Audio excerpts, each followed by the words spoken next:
ایک دفعہ نا ہارون رشید کے پاس ایک شخص آیا تھا. اس نے کہا بادشاہ میں آپ کو کچھ کرتب دکھاؤں گا اور آپ سے انعام پاؤں گا. ہوتے ہیں نا لوگ مختلف، یہ میجک شو ہوتے تھے سکولز کے اندر، تو وہ آتے تھے کہتے تھے ہم یہ دکھائیں گے اور پھر انعام پائیں گے. وہ کچھ دکھاتے تھے، پھر 10 روپے 5 روپے لوگ ان کو دیا کرتے تھے. تو وہ شخص ہارون رشید کے پاس آیا تو اس کے پاس سوئی تھی باریک کپڑے سینے. تو سوئی کے پیچھے ایک چھوٹا سا سوراخ ہوتا ہے، کچی دیوار تھی. اس شخص نے وہ سوئی دیوار پہ ماری اور جب دوسری سوئی پھینکی تو وہ جا کے اس کے سوراخ میں لگی. میری طرف دیکھ لیے گا. اور پھر تیسری سوئی پھینکی تو وہ دوسری سوئی کے سوراخ میں لگی، وہ جو دھاگا ڈالنے کو سوراخ ہوتا ہے. 12 سوئیاں اس نے یوں ماری، ایک دوسرے کے سوراخ میں لگتی رہی. لوگ بڑے اس کے نشانے سے خوش ہوئے. لوگوں نے واہ واہ بھی کیا، اور کسی نے 10 روپے، کسی نے 100 روپیہ، کسی نے 50 روپے، کسی نے 1000 روپیہ اس کو انعام دیا. اس کا خیال تھا کہ ہارون رشید مجھے زیادہ انعام دے گا کہ بادشاہ ہے. اس کی نظر ہارون رشید پہ تھی تو ہارون رشید خاموشی سے کھڑے رہے. آخر میں کہنے لگے اسے پکڑو اور ستون کے ساتھ باندھو اور 80 کوڑے مارو. تو وہ کہنے لگا بادشاہ کمال بات ہے، میں نے اتنا بڑا کرتب دکھایا ہے، لوگ آشش کر اٹھے ہیں اور آپ مجھے کوڑے مروا رہے. ہارون رشید کہنے لگے اصل بات یہ ہے کہ کوڑے اس لیے مروا رہا ہوں کہ اللہ نے تمہیں اتنا قیمتی نشانہ دیا ہے اور تم مداری کر بن گیا، جوکر بن گیا. میں تجھے اسلامی فوج کے اندر بھرتی کرتا ہوں، یہی نشانہ دین کے دشمنوں پہ لگا. اپنی صلاحیت سے فائدہ اٹھا. پہلی بات پہچانے ہمارے اندر صلاحیت کیا ہے. نوجوان زیادہ غور کریں اور پھر اس صلاحیت سے فائدہ اٹھائیں. اور پھر تیسری بات یہ کہ دیر نہ کریں. اگر وقت ہے، اگر صحت ہے، اگر طاقت ہے، اگر صلاحیت ہے، اگر اعصاب مضبوط ہیں، اگر ابھی یادداشت بھرپور ہے تو دیر نہ کریں. قرآن مجید نے کہا ہے فاستبقوا الخیرات، پھر اس طرح کرو نیکیوں میں سبقت لے لاؤ، آگے بڑھ جاؤ. ویسے دنیا داری کی دور منع ہے آگے نکلنے کی کہ میں اس سے پیسے زیادہ کما لوں، معروف زیادہ ہو جاؤں. فرمایا نیکیوں میں ایک دوسرے سے آگے بڑھ جاؤ. اور کس طرح؟ قرآن مجید فرماتا ہے والسابقون السابقون، فرمایا سبقت لے جانے والے سبقت لے ہی گئے، آگے بڑھنے والے آگے بڑھ ہی گئے. جنہوں نے جلدی دین قبول کیا، جلدی دین پر عمل کیا، جلدی سمجھداری دکھائی، سبقت لے جانے والے سبقت لے ہی گئے. تو یہ کون ہے؟ فرمایا اولئک المقربون، یہ اللہ کے قرب والے لوگ ہیں، یہ قریبی لوگ. ہم دیر کرتے رہتے ہیں، سوچتے رہتے ہیں، تاریخیں دیتے رہتے ہیں بس میں ریٹائرمنٹ کے بعد مسجد نہیں ہوں، بس میں حج کا رہا ہوں اس کے بعد میں بالکل نیک ہو جاؤں، بس یہ شادی کر لوں بچے کی اس کے بعد بالکل ٹھیک ہو جاؤں. ہم وہ خاص چستی نہیں دکھاتے. یہ جو رمضان کا مہینہ ہے نا، یہ بڑھ بڑھ کے نیکیاں کرنے کا مہینہ، یہ دوڑ دوڑ کے عمل کرنے کا مہینہ ہے. ہمارا بیکار وقت ضائع ہوتا ہے، بغیر کسی وجہ کے ہم اپنی قیمتی صلاحیتوں کو ضائع کرتے ہیں. ہمارا نفع بخش وجود ہوتا ہے، خوش گپیوں میں سارا ضائع ہو جاتا ہے. بیکار ویڈیوز موبائل پہ جن کا کوئی لینا دینا نہیں، 1 منٹ کا نفع نہیں. وہ ویڈیوز دیکھ کے ہم اپنے آپ کو اور اپنے وقت کو برباد کرتے ہیں. سبقت لے جائیں، آگے بڑھے، کوشش کریں کہ کوئی کام جو ہے وہ لیٹ نہ کرے. نبی پاک صلی اللہ تعالی علیہ وآلہ وسلم نے ہمیں فرمایا کہ اگر تمہارے پاس صحت ہے نا تو اسے بیماری سے پہلے پہلے غنیمت سمجھ لو. یہ بخاری میں حدیث ہے. فرمایا اگر تمہارے پاس جوانی ہے تو بڑھاپے سے قبل غنیمت سمجھو، کام کرو، عمل کرو۔ اور فرمایا اگر تمہارے پاس فرصت ہے تو شدید مصروفیت سے پہلے اسے غنیمت سمجھو۔ اور اللہ کے حبیب فرماتے اگر زندگی ہے تو موت سے پہلے اسے غنیمت جا، اپنے آپ سے کوئی کام لے، عملی زندگی میں آئے، وقت ضائع نہ کرے۔ 39 سال عمر پائی ہے حضرت عمر بن عبدالعزیز نے، پوری 40 سال نہیں، اور پورے علاقے کو، پوری اسلامی سلطنت کو انصاف سے بھرا۔ انہوں نے بہت سارے فلاحی کام کیے، 5 سپارے قرآن مجید بھی روز پڑھا، ہزاروں کی تعداد میں درود و سلام بھی روز پڑھا، ذکر فکر بھی روز کیا، مخلوق کی خدمت بھی روز کی۔ 39 سال عمر، اتنا بڑا انقلاب کر دے۔ او میرے بھائی، ہمارے ہاں تو لوگ بڑے ہی نہیں ہوتے، کہتے ہیں یہ 30 سال کا ہے، ہاں ابھی بچہ ہے، ابھی عمر کم ہے، تو بڑا کب ہوگا؟ بھائیوں، جلدی کی جائے بعض کاموں میں، حصول نیکی میں جلدی کی جائے، آگے بڑھ کر خیر کمائی جائے، جد و جہد کا مزاج پیدا کیا جائے، بلا وجہ کا آرام اور آرام دہ زندگی اور یہاں لیتے ہیں اور وہاں بیٹھے ہیں، اس سے نکلا جائے، اپنے حصے کی ڈیوٹی کی جائے، اپنے حصے کی خدمت کی جائے۔ شکوہ ظلمت شب سے تو کہیں بہتر تھا اپنے حصے کی کوئی شمع جلاتے جاتے۔ سارا دن بیٹھ کے شکوہ کرنا، فلاں کچھ نہیں کر رہا، فلاں کچھ نہیں کر رہا، تو بھائی چلو ہم کچھ کر لیتے ہیں، ہم آگے بڑھتے ہیں، کوئی کام کرتے ہیں، کچھ سبقت لے جائی جائے، کچھ دوڑے، کچھ آگے بڑھے، کچھ جد و جہد کرے، کچھ کام کرے، اپنے وجود کو نفع بخش بنائے۔ بیکار زندگی جو ہوتی ہے وہ کسی کے کام نہیں آتی، زنگ آلود ہو جاتی بہت سارے لوگوں کی صلاحیتیں، اگرچہ باصلاحیت ہوتے ہیں لیکن اپنے وجود سے کوئی نفع نہیں لے پاتے۔ نبی کریم علیہ السلام نے فرمایا جب صبح سورج چڑھتا ہے نا تو دن اعلان کرتا ہے کہ میں آج آیا ہوں، آج کے بعد دوبارہ نہیں آؤں۔ کوئی کام کرنا ہے تو کر لو۔ تو میرے عزیز، اپنے وقت کو قیمتی بنائیں، اپنی ترجیحات کا تعین کرے۔ یہ جو لوگ کہتے ہیں نا میں بور بڑا ہوتا ہوں اور میرا دل نہیں لگتا اور پتہ نہیں مجھے کیا ہے اور بلا وجہ کی مجھے ٹینشن ہے اور اللہ جانے میرے دل میں خیالات کیوں آتے ہیں، دراصل زندگی کو با مقصد نہیں بنایا، دراصل کچھ مقاصد اور اہداف نہیں طے کیے۔ جب زندگی میں ہدف کوئی نہیں نہ ہوتا، مجھے بتائیے دولت کمانا کوئی ہدف ہے؟ یہ تو ضرورت ہے، کرے، ضرور کرے، لیکن یہ رستہ ہے، یہ منزل نہیں ہے۔ شہرت بھی کوئی ہدف نہیں ہے۔ بتائیے آپ نے اپنی شہرت سے کیا فائدہ لی؟ آپ بڑے اہداف طے کرے، بڑے۔ حضور علیہ السلام ایک سفر پر تشریف لے گئے تو کچھ دنوں کے بعد محبوب تشریف لائے، تو سفر جو ہوتا ہے یہ آج بڑا آسان ہو گیا ہے، آرام پہ ہو گیا ہے، انسان ہوائی جہاز کا سفر کرتا ہے اور دنوں کا سفر گھنٹوں میں طے کرتا ہے، بڑی آسانی اور آسودگی ہو گئی ہے۔ لیکن پھر بھی جب سفر کرنا ہوتا ہے تو ایک مشکل تو درپیش ہوتی ہے۔ لیکن آپ اس سفر کو دیکھیے جو گھوڑے پہ ہوتا تھا یا پیدل ہوتا تھا۔ تو حضور علیہ السلام ایک سفر پہ تشریف لے گئے تو اللہ کے محبوب علیہ السلام کچھ دنوں کے بعد آئے سفر سے، تو حضور کے لباس مبارک پر اور نبی پاک کے جسم مبارک پر سفر کے آثار تھے۔ تو حضور کا طریقہ یہ تھا کہ سفر پر جب واپس آتے تھے تو سب سے پہلے سیدہ فاطمہ کے گھر تشریف لاتے۔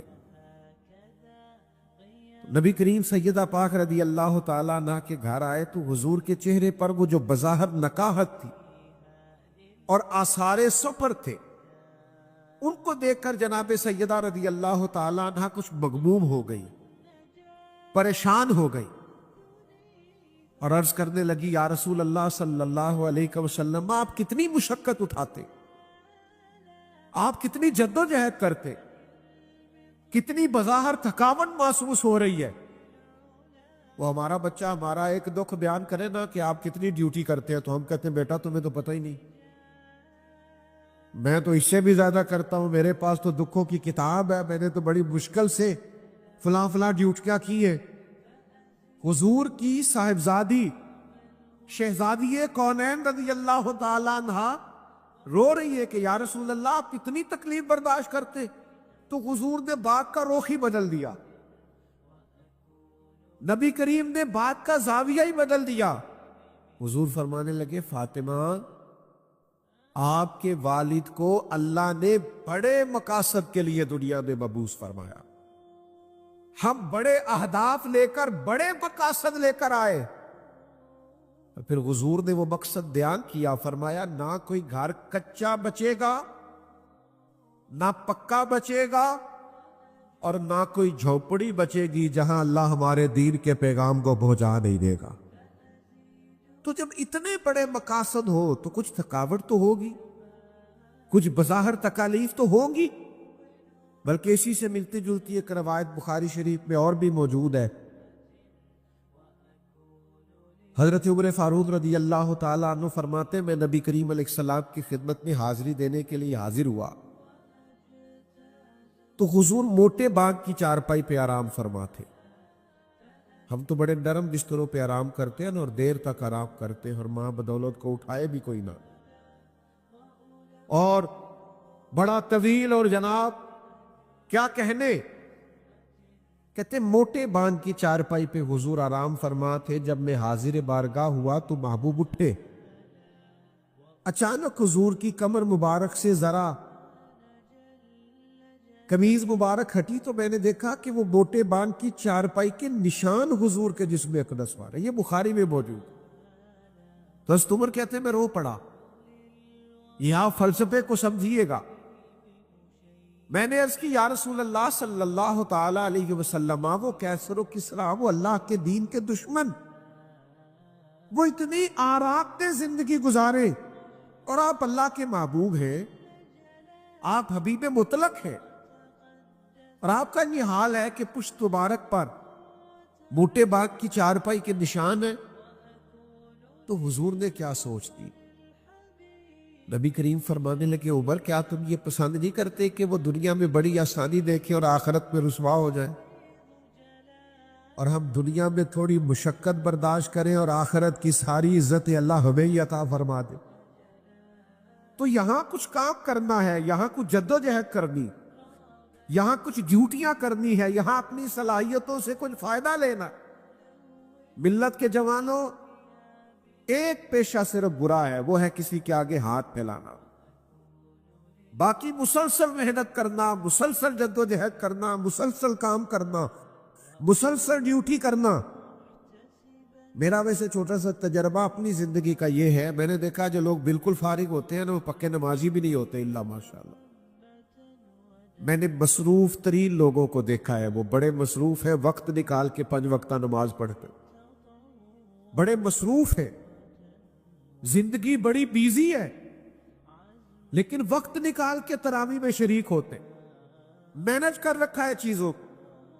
تلاوت قرآن مجید کے لیے اوقات مقرر ہے، درود و سلام کے لیے اوقات مقرر ہے، غرباء کی مدد کے لیے اپنی زندگی میں انہوں نے وقت نکال رکھا ہے. یار ہم کچھ بھی نہیں کرتے، ہم بس بہت سارے چیزوں کو رسومات سمجھ کر ادا کرتے. کتنا بڑا مجمع ہے، آپ کتنے سارے لوگ بیٹھے ہیں، اگر ہم سارے آج یہ طے کریں کہ ہم محنت کریں گے، جدوجہد کریں گے، نیکیوں میں سبقت لے جانے کی کوشش کریں گے، تو اتنے سارے ورکر اگر تیار ہو جائیں کام کرنے کو، خدمت کرنے کو، ڈیوٹی کرنے کو، کوئی مسجد کی ڈیوٹی کر رہا ہے، کوئی غرباء کی مدد کر رہا ہے، کوئی محلے میں کام کر رہا ہے، کوئی اپنے خاندان میں ڈیوٹی کر رہا ہے، وقت بچ گیا ہے تو اللہ کے گھر آئے ہیں، نوافل پڑھنے شروع کر لی. لیکن اپنے آپ کو بیکار نہیں کرے، ورنہ انزائٹی کہیں نہیں گئی، ڈپریشن تو کہیں نہیں گیا، پھر تو لوگ جو ہے وہ ذہنی تناؤ کا شکار تیزی سے ہو رہے ہیں. لیکن اگر آپ اپنی مثبت مصروفیات وقت پر شروع کریں گے، کمال ہو جائے گی، زندگی کام لگ جائے گی. لیکن دیر نہیں کرنی، ساری زندگی طے کرنے میں نہیں لگا دینی، ساری زندگی سوچنے سمجھنے میں نہیں لگا دینی۔ لوگ آئے ڈیوٹی کر کے چلے بھی گئے اور ہم طے کرتے پھر رہے۔ حضور علیہ السلام نے 23 سال میں انقلاب برپا کیا ہے، اور نبی پاک علیہ السلام نے ہماری تربیت یہ کی ہے کہ ہمیں سبقت لے جانی ہے نیکی کے کاموں میں۔ حضرت عمر فرماتے ساری زندگی میری دوڑ لگی رہی کہ میں ابو بکر سے نیکیوں میں آگے نکل جاؤں۔ یہ بڑی پسندیدہ دوڑ ہے، اس کو لگائیے کہ خیر کا کام میں نے کرنا ہے، خیر کی ڈیوٹی میں نے کرنی، یہ جدوجہد میں نے کرنی ہے۔ اپنے اندر وہ صلاحیت پیدا کیجئے، مثبت سوچ کے ساتھ آگے بڑھیے، جدوجہد کیجئے۔ آپ یقین کریں بہت سارے سادے سادے لوگ بہت بڑا بڑا کام کر جاتے ہیں زندگی، اللہ تعالیٰ کام لے لیتا ہے، وہ تھوڑی سی کوشش کرتے ہیں پھر اللہ کی مدد آ جاتی اور بڑا کام ہو جاتا۔ شرط یہ ہے کہ اپنے آپ کو بیکار نہ بٹھائے، وقت کو ضائع نہ کرے۔ وقت ہمارے ہاتھوں سے نکلتا جا رہا ہے، بال سفید ہو رہے ہیں، جسم میں دردیں ہو رہی، آہستہ آہستہ کمزوریاں بڑھ رہی۔ اپنے حصے کی ڈیوٹی کرے۔ حضرت جابر بن عبداللہ رضی اللہ تعالیٰ عنہ بیان فرماتے ہیں، یہ حدیث بخاری شریف میں موجود ہے، فرماتے احد والے دن میں نے ایک صحابی کو دیکھا، وہ کھجور کھا رہے تھے، تو کھجور کھاتے کھاتے حضور کی بارگاہ میں پہنچ گئے، چلتے چلتے عرض گزار ہوئے، یا رسول اللہ صلی اللہ علیہ وسلم، اگر میں اس جنگ میں شہید ہو جاؤں تو کہاں جاؤں گا؟ تو حضور نے فرمایا اگر اللہ شہادت کا درجہ عطا کرے تو آپ جنت میں جائیں گے۔ وہ کھجور کھا رہے تھے۔ مجھے بتائیے کھجور کھانے میں کتنا ٹائم لگتا ہے؟ کتنے گھنٹے صرف ہوتے؟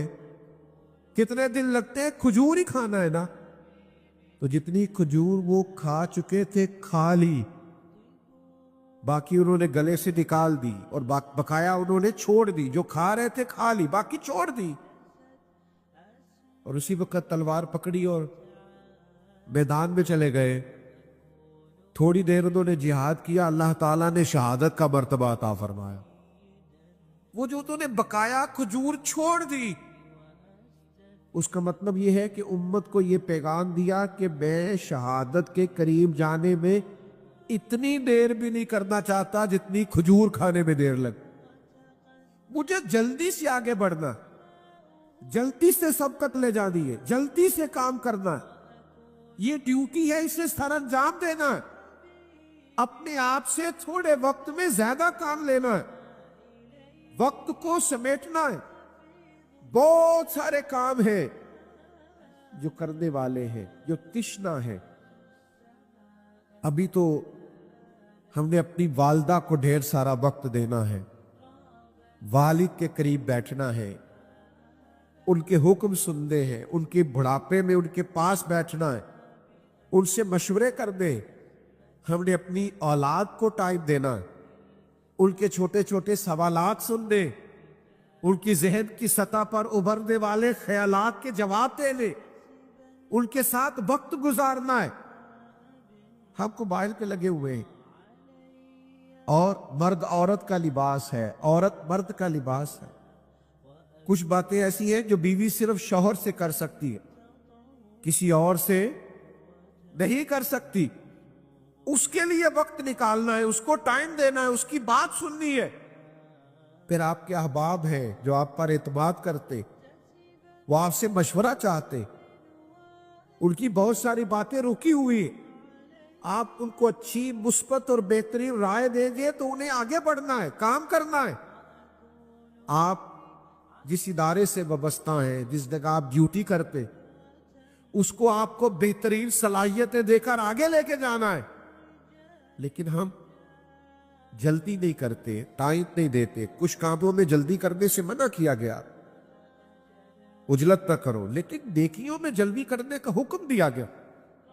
سب تک لے جانے کی بات کی گئی، آگے بڑھنے کی بات کی گئی، زیادہ سے زیادہ ڈیوٹیاں کرنے کی بات کی گئی ہے۔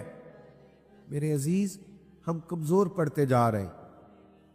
ہم دیکھتے ہیں کہ ہماری سوسائٹی میں تبصرے کرنے کا رواج بڑھ گیا، بس بیٹھو باتیں کرو، گفتگو کرو، فلاں کچھ نہیں کر رہا، فلاں یہ کر رہا ہے۔ او میرے بھائی، آپ کے پاس جو صلاحیت ہے آپ اس سے کام لیں، آپ ڈیوٹی کریں، آپ اپنے آپ کو تیار کریں۔ میں نے ایک دوست سے کہا، میں نے کہا کہ آپ اپنا قرآن مجید درست کریں، پہلے تو مخارج ٹھیک کریں، پھر اس کے بعد اس طرح کریں کہ آپ اس کے مفاہیم کو سیکھنا شروع کریں۔ تو مجھے کہنے لگے 40 42 45 سال عمر ہو گئی، اب تو زبان ہی موٹی ہو رہی ہے۔ تو میں نے پھر محبت سے ان سے پوچھا، میں نے کہا یہ موبائل تو آپ نے بڑی جلدی چلانا سیکھ لیا ہے، واٹس ایپ بھی آپ کو آ گیا ہے، اور فیس بک پہ تصویر لگانا اور جناب فلاں چیز اپلوڈ کرنا آ گئی ہے نا سب کو خیر سے، اور کیا کیا ہمیں چیزیں آ گئی ہے۔ یہ اب پہلے جاتے تھے نا ہم کبھی کسی دفتر میں، پٹوار خانے میں، بینک میں، کسی دفتر میں، تو بڑے بڑے رجسٹر رکھے ہوئے ہوتے تھے لوگوں نے، وہ جب اوپر سے اتارتے تھے تو گرد بھی اڑتی تھی۔ لیکن پھر کمپیوٹر آ گیا تو کیا لوگوں نے جواب دے دیا، انکار کر دیا کہ ہم سے نہیں سیکھا جاتا؟ لوگوں نے کورسز کیے 4 مہینے کے، 6 مہینے کے، کمپیوٹر سیکھا۔ اور بھائی اگر 50 60 ہزار کی نوکری بچانے کے لیے کمپیوٹر سیکھا جا سکتا ہے تو قبر حشر بچانے کے لیے قرآن مجید بھی سیکھا جا سکتا ہے۔ لیکن ہم نے توجہ نہیں کی، ہم نے اپنے آپ سے وہ نفع نہیں لیا، وہ سعادات نہیں حاصل کی۔ تو خیر جلدی سے بانٹے، آپ کوشش کریں کہ اپنی صلاحیت سے زیادہ کام لیں۔ نفل بھی پڑھنے ہیں، عبادت بھی کرنی ہے، قرآن مجید بھی پڑھنا ہے، دوسروں کے کام بھی آنا ہے، اپنے آپ کو پورے طور پر مزین کر لینا ہے۔ آپ یقین کریں جو لوگ ہر وقت کام لگے رہتے ہیں نا وہ بہت آگے نکل جاتے ہیں۔ ہمارے ایک بزرگ گزرے ہیں، شاید آپ نے بہار شریعت نامی کتاب کا نام سنا ہو، یہ صدر الشریعہ مولانا امجد علی صاحب اعظمی رحمۃ اللہ علیہ نے کتاب لکھی ہے۔ حضرت بہت بڑے استاد تھے اور بڑے علماء کے استاد تھے، بہت پڑھایا، اور لکھنے بیٹھے تو فقہ حنفی کا انسائکلوپیڈیا تیار کر دیا۔ اور پھر مزے کی بات یہ کہ اعلیٰ حضرت کی خدمت میں بیٹھتے، اعلیٰ حضرت کے سامنے وہ آیت پڑھتے، فاضل بریلوی ترجمہ لکھواتے، یہ کام بھی کرتے، عمر بھر پڑھاتے، کام کرتے، کتابیں چھپواتے، عمر گزار دی۔ ایک دن فاضل بریلوی فرمانے لگے یہ مولانا امجد علی تو ایسے لگتا ہے جیسے کام کی مشین ہے، یہ تو کام ہی کرتے رہتے، ڈیوٹی کرتے رہتے۔ ہمارے بزرگ ہمیں کہا کرتے تھے زمین کے اوپر کام، نیچے جا کے آرام۔ کام کرے، جد و جہد کرے، ہمت کرے، کوشش کرے، آگے بڑھے، اور آپ یقین کریں محنت کرنے والے کی محنت میرا رب ضائع نہیں فرماتا۔ آپ کوشش کر کے تو دیکھیں، آپ آگے تو بڑھیں، آپ اپنی زندگی کو نیکیوں سے مزین تو کریں۔ مجھے بڑی تکلیف ہوتی ہے ان نوجوانوں پر جن سے پوچھتے ہیں نا کیا کرتے ہیں تو کہتے کچھ بھی نہیں، آج کل فارغ ہوں۔ میں بڑا پریشان ہو جاتا ہوں کہ چڑھتی جوانی ہے اور یہ فارغ ہے۔ علامہ اقبال کہتے ہیں لہو مجھ کو رلاتی ہے جوانوں کی تن آسانی۔ کہتے جب میں نوجوانوں کو آرام پسند دیکھتا ہوں تو میں لہو کے آنسو روتا ہوں۔ تمہیں تو آگے بڑھنا چاہیے تھا۔ اور اقبال کہتے ہیں کہ تیرے زمانے کا برحق امام بھی وہ ہے جو تیرے اندر جذبہ پیدا کر دے کہ کوئی کام کرنا ہے، کوئی خدمت کرنی ہے، کچھ کر کے دنیا سے جانا، کچھ ہمیں ڈیوٹی کرنی ہے، وقت فرصت ہے کہاں، کام ابھی باقی ہے، نور توحید کا اتمام ابھی باقی ہے۔ اور جو سرکار نے اللہ کی بارگاہ سے پیغام لا کر ہمیں دیا ہے اس سب پر صدق کے دل سے ایمان لانا۔ ویسے جو ایمان ہوتا ہے یہ انسان کو طاقتور کرتا ہے۔ آپ جب اپنے اللہ کو خالق، مالک، رازق، نبی پاک علیہ الصلوۃ والسلام کو کامل، اکمل، مکمل، اور حضور علیہ السلام کو غیب دان، با اختیار مان لیتے ہیں تو آپ کے دل کو اللہ تعالیٰ پاکیزگی عطا فرماتا ہے۔ سب سے پہلی بات یہ ہے کہ ایمان کامل سے رسول کائنات علیہ السلام پر ایمان لائیں۔ اور ہم جو لوگ ہیں جو دور نبوت سے 14 صدیاں پیچھے ہیں، ہمارے لیے تو نبی پاک نے خوشخبری بھی سنائی ہے۔ حضور نے فرمایا اسے مبارک ہو جس نے مجھے دیکھ کر کلمہ پڑھا، اور فرمایا اسے 7 بار مبارک ہو جس نے پھر دیکھے میرا کلمہ پڑھا۔ اور اس کے صحابہ کرام علیہ رضوان سے نبی پاک علیہ السلام نے پوچھا کہ بتاؤ عجیب ایمان کس کا؟ تو عرض کی یا رسول اللہ صلی اللہ تعالی علیہ وسلم فرشتوں کا۔ تو فرمایا فرشتے تو اللہ کے عرش کے قریب رہ کے وہ تو جنت کو دوزخ کو ان ساری چیزوں کو دیکھتے ہیں۔ عرض کی یا رسول اللہ پھر ہمارا ایمان عجیب ہے۔ تو حضور فرمانے لگے تو انہیں وہ بڑے معجزات دیکھے ہیں، میرے بڑے کمالات دیکھے ہیں۔ تو پھر یا رسول اللہ پھر فرمائیے نا کس کا ایمان عجیب ہے؟ تو فرمایا ان کا عجیب ہے جو ہمارے بعد آئے ہیں۔ دیکھا نہیں ہوگا پر ایک جھلک پر گویا جان قربان کرنے کو تیار۔ ایمان کی مضبوطی، ایمان کی طاقت، اپنے دل کے اندر قوت یقین، قوت ایقان، سب سے پہلا ہاتھ نبی پاک علیہ السلام کا یہ۔ اور پھر اس کے فوراً بعد نبی پاک علیہ السلام کا دوسرا حق یہ ہے کہ کائنات کی ہر چیز سے بڑھ کر مدینے والے محبوب سے محبت کی جائے۔ حضور علیہ السلام نے فرمایا اگر تم چاہتے ہو نا تمہیں ایمان کا ذائقہ نصیب ہو تو 3 کام کرو۔ ایک تو فرمایا ہر چیز سے بڑھ کر اللہ رسول سے پیار کرو، ایک جس سے بھی پیار کرو اللہ رسول کے لیے کرو، اور تیسرا فرمایا اسلام قبول کرنے کے بعد کفر کی طرف جانا تمہیں اتنا ناپسند ہو جتنا آگ میں جانا ناپسند۔ تمہیں ایمان کا ذائقہ نصیب ہوگا اگر آپ محبت رسول میں مضبوط ہو جائیں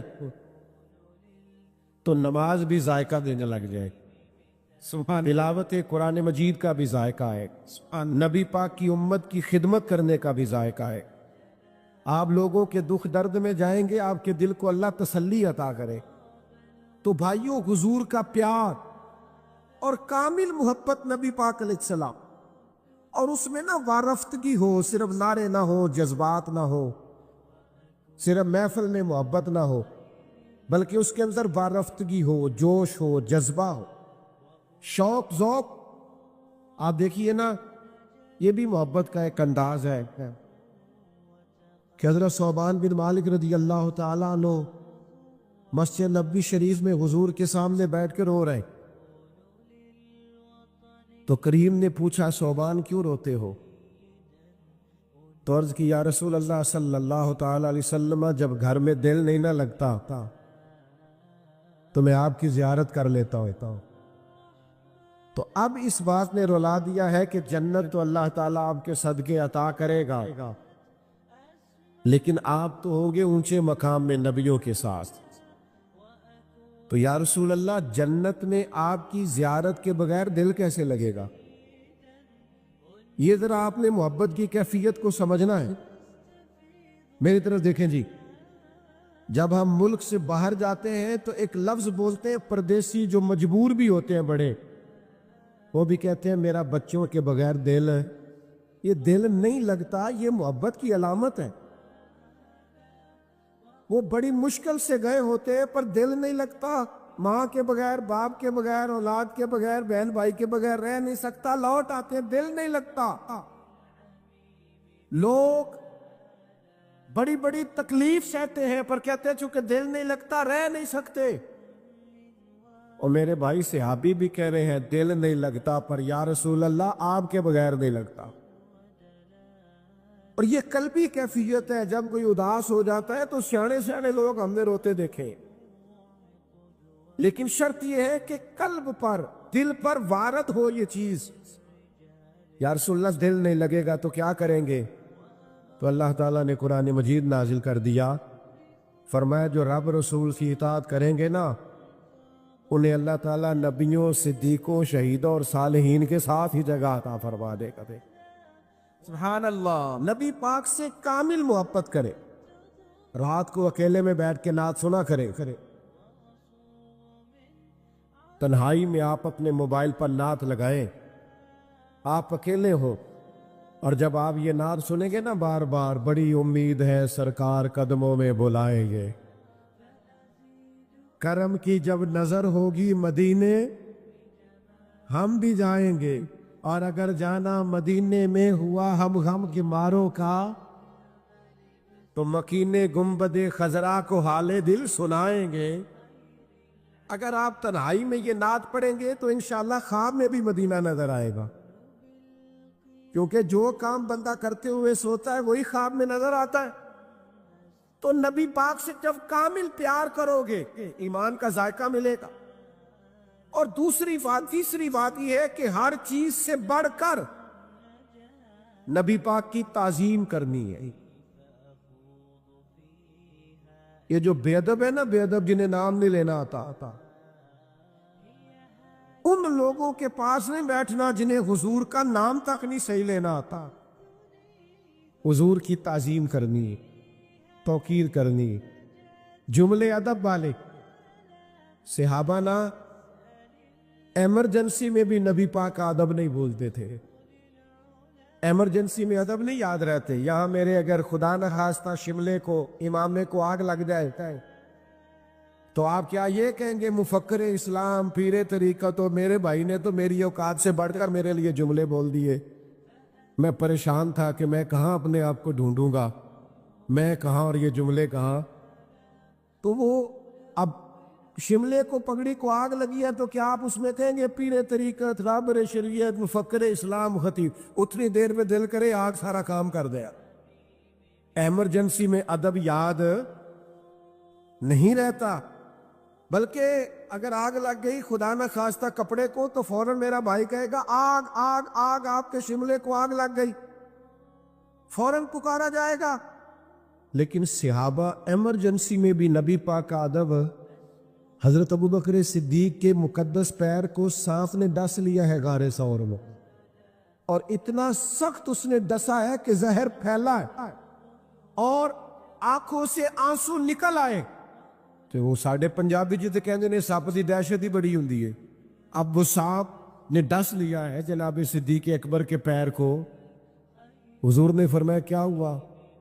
تو حضرت صدیق اکبر رضی اللہ تعالیٰ عنہ نے فوراً نہیں کہا سانپ سانپ سانپ، یہ نہیں کہا، بلکہ کیا عرض کرتے ہیں، کیا انداز ہے، سانپ نے ڈسا ہے، ذرا سوچنا، سانپ یہاں چھپکلی آ جائے تو شاید بہت سارے لوگ اٹھ کے دوڑ پڑے، سانپ نے پیر پہ ڈس لیا۔ حضور نے فرمایا کیا ہوا؟ تو انداز کیا ہے گفتگو کا؟ عرض کرنے لگے فدا کا ابی و امی یا رسول اللہ، حضور میری ماں بھی قربان ہو، میرا باپ بھی قربان ہو، میرے پیر کو سانپ نے ذرا ڈس لیا۔ اس زمانے، اس ماحول میں بھی ادب بھولے، جذبات میں بھی کبھی آداب نہ بھولے۔ یہ جو ہمارا مذہبی سٹیج ہوتا ہے نا، اس میں بھی بعضوں کا لوگ جذباتی باتیں کرتے ہیں میری طرح کے، تو بعض ایسی باتیں بھی کرتے ہیں جو اس ممبر کے منصب کے مطابق نہیں ہوتی ہوں۔ آپ کو یہاں بھی آداب، حضور کا ادب ہر جگہ ہے، احترام ہر جگہ ہے۔ اور قرآن مجید کی ترتیب یہ ہے کہ لِتُؤْمِنُوا بِاللَّهِ وَرَسُولِهِ وَتُعَزِّرُوهُ وَتُوَقِّرُوهُ، اللہ پر ایمان لاؤ، اللہ کے رسول پر ایمان لاؤ، پھر نبی پاک کی تعظیم و توقیر کرو۔ وَتُسَبِّحُوهُ بُكْرَةً وَأَصِيلًا، پھر صبح و شام اللہ کی پاکیزگی بیان کرنا۔ نبی پاک علیہ السلام نہ تشریف لے گئے ایک صلح کرانے کے لیے، تو حضور علیہ السلام نے فرمایا اگر میں دیر سے آیا تو جماعت کرا لینا۔